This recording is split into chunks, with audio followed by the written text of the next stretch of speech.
coming up later on in the news.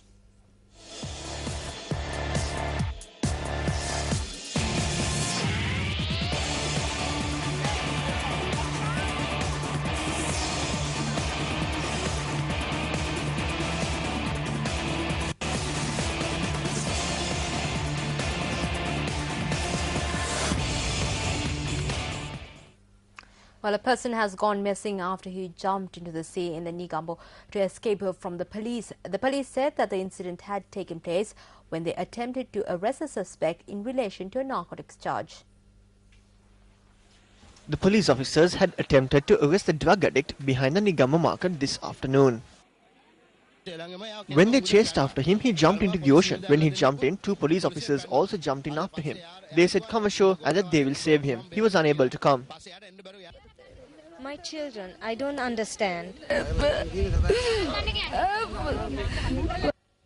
The residents meanwhile scoured the area for the missing person. The police said that they could not locate him even by evening.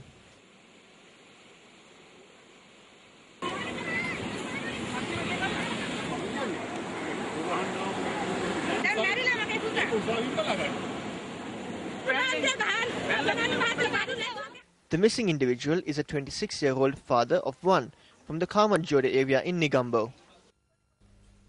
Well, today is the 60th anniversary of the Colombo Plan.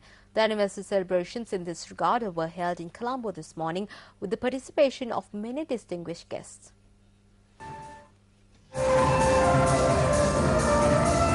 The Colombo Plan was established on the 1st of July 1951 by Australia, Canada, India, Pakistan, New Zealand, Sri Lanka and the United Kingdom and has currently expanded to include 26 countries, including non-Commonwealth countries.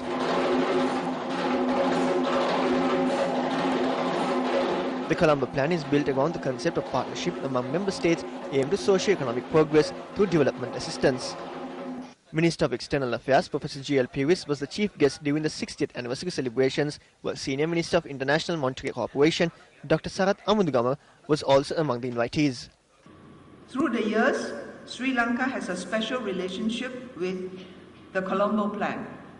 As one of our founding members, former President J.R. Jayawardena was one of the chief architects of the cooperation framework of the Colombo Plan.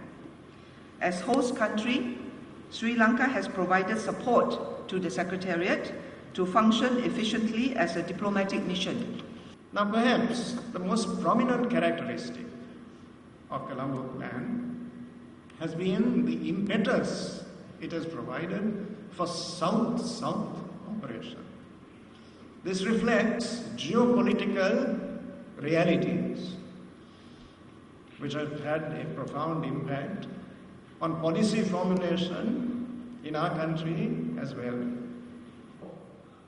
Today the Asia-Pacific region is the center of interest and also the prime mover of global growth. Today Sri Lanka has 1.2 million people working outside. Every year, $4 billion is getting pumped into our rural economy. Our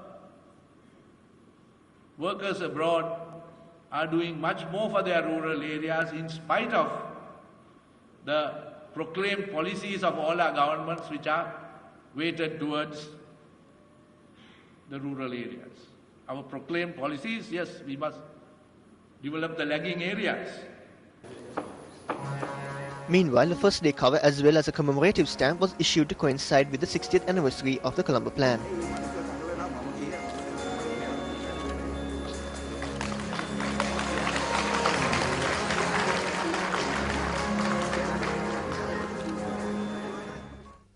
The 50th annual sessions of the Asian African Legal Consultative Organization, which began on the 26th of June, drew to a close in Colombo today.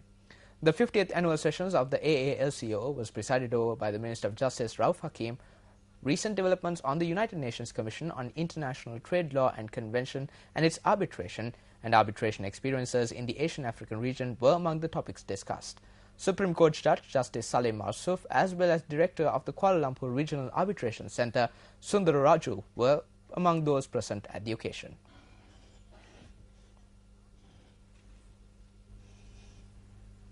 Well, co-deputy leader of the United National Party, Sajid Premdasa, questioned as to how the government that cannot provide decent petrol to consumers could create the hub of Asia.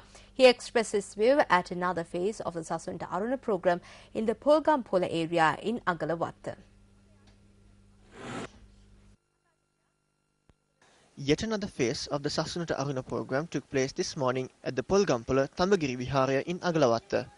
Financial aid for reconstruction of the Vihara was presented by Sajid Premdasa. They are going to make it an education hub, but all the universities have fallen apart. They are going to make it a hub of development, but they cannot provide decent petrol. In this backdrop, I believe that we should create an era where the country is loved. I believe that we have the ability to create that era. A project was inaugurated today to carpet roads under the purview of the provincial councils in the Colombo and Gampar districts. A ceremony in this regard was held in the Katupalala area in Kolonava. Steps are taken to carpet the Vallampitiya Kotuvila road under the direction of Minister of Economic Development Basil Rajapaksa. American Washington wala Raja Department Varta Pitagara Rajapaksa Paulata Viruddava. A report was issued by the US State Department in Washington against the Rajapaksa family. Another Darusman report was released from New York less than a week after the first. Reports began to be released from here and there citing war crimes against our valiant war heroes. 2 weeks ago, another movie was released. It is the Channel 4 movie. At this occasion, I would like to note that the President will protect the trust that was placed by the people in the country, even by sacrificing his life.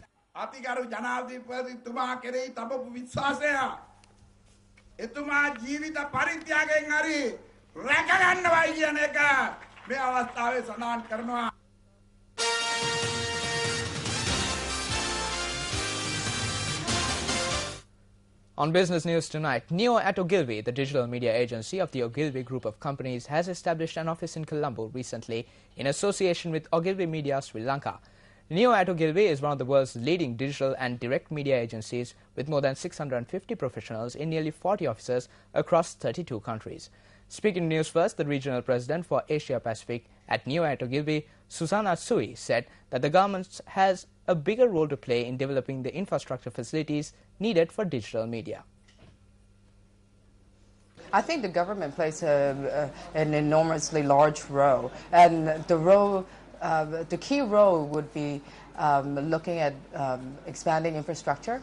So infrastructure is the key component to opening up the gate to the internet. And why I say that is because it's the speed of internet, it's the cost of internet, so there's a lot of governance to that.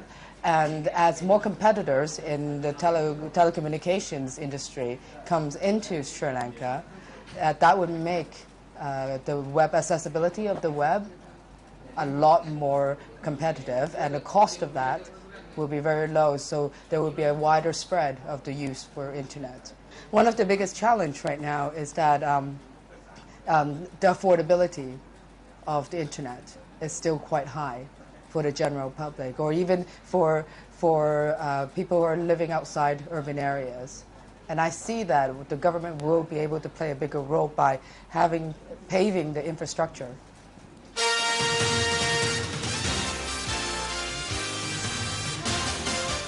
Up next is Action TV.